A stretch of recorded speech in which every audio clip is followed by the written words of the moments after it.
Tell us about your experience with the Monroe Institute.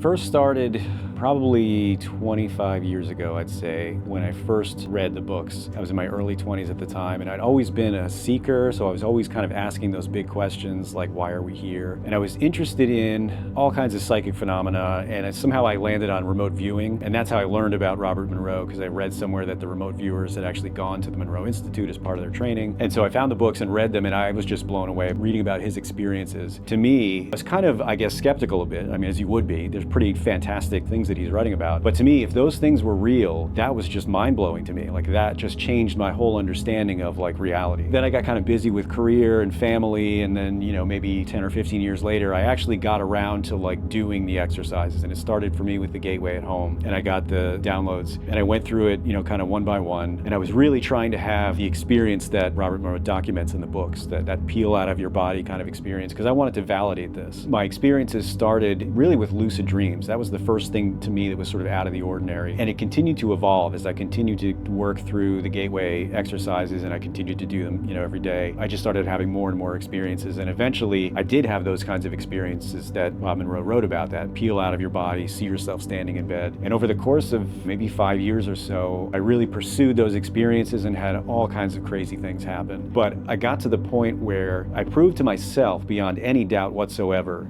that what I was experiencing was real. And those kind of validating experiences for me were things where I see something that happens in the future and then it happens exactly that way. Or going to some place I've never physically been and then finding out I never even knew what it was, and then go finding it online or something and seeing that that's where I was. I've had shared experiences with one of my daughters, which was incredibly validating experiences, because we essentially both had this experience. We happened to be in the same room because we were traveling, we were on vacation. We woke up together at the same time, looked at each other, and told each other about that experience we just had together. Those kinds of things just prove to me that there's much more to reality than we think there is. And the core truth for me is that, like we say at Monroe, you're more than your physical body. There's something more going on here than just that. Synchronicities got me to where I am now, actually being at Monroe and being part of this mission, which again is like every day is kind of like a pinch myself moment, to be able to be here and help get this out to the world. So it's exciting. How does the Monroe Institute help people?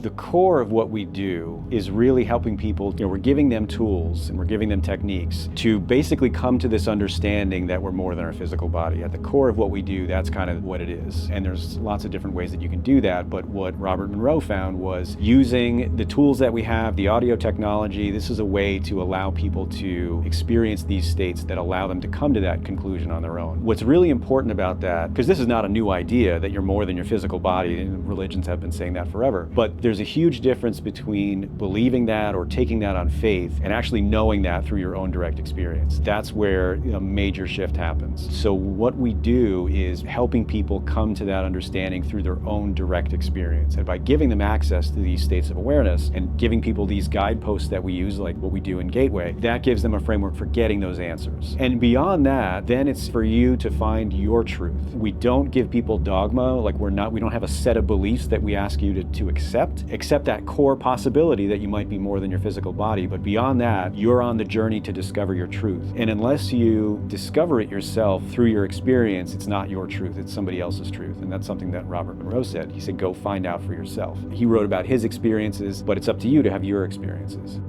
What is the mission of the Monroe Institute?